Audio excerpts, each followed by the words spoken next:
Now, back to First News with Vic and Katie on the home of the Cardinals, the Big 550 KTRS. It's 6:41. Let's talk to Lance LeComb from MSD because we can expect another bill to go up, and that would be our sewer bills. Lance, thanks for being with us this morning. My pleasure. Good morning to you. So what's the origin of this, another bill going up for consumers? Well, right now, what we're looking at with our increases in our wastewater bill, theoretically and very realistically, the bills by the late 20-teens could get up into the $100 a month range.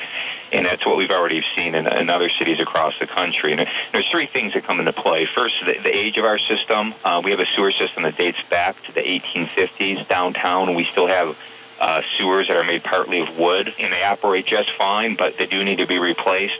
We have the second thing is we have the fourth largest sewer system in the United States. It's on par with the sewer system in the city of Los Angeles. The big difference there is Los Angeles has about 5 to 6 million people served by their system.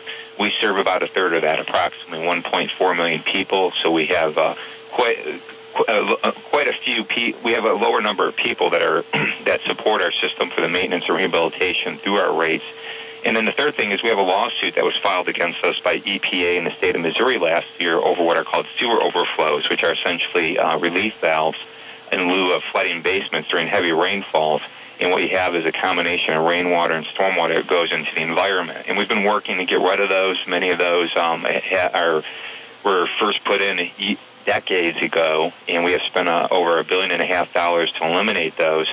But what's going to happen is, at the resolution of this lawsuit, there's going to be a schedule that we have to adhere to.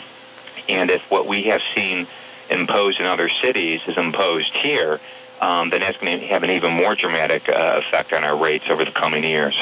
So when these rates go up, say to the $100 range a month, that is just incredible to think about. Will they stay at that level, or will it be just until we can get our system up to par? No, that's really a level where we get to and we stay at. We will level out at some point down the road, depending on that schedule I spoke of, depending on other regulations that we have to meet at the state and federal level. But that is a level that we get to do the work we have to do today. And then you get into just basic maintenance and rehabilitation. One of the big things with infrastructure across the country, and as a nation we have ignored this, is basic maintenance of our infrastructure. And this is what this is about. And once we get done with the capital program we have in place, right now we are in the second phase of a multi-decade capital program. It's going to cost, right now we know the costs are at least $4 billion, but that will go up probably between $5 and $7 billion, what will be the total that we spend. But once we complete that work, we have to properly maintain the system, and once we get to the $100 a month bill down the road in 10, 15 years, that's a level that we will stay at.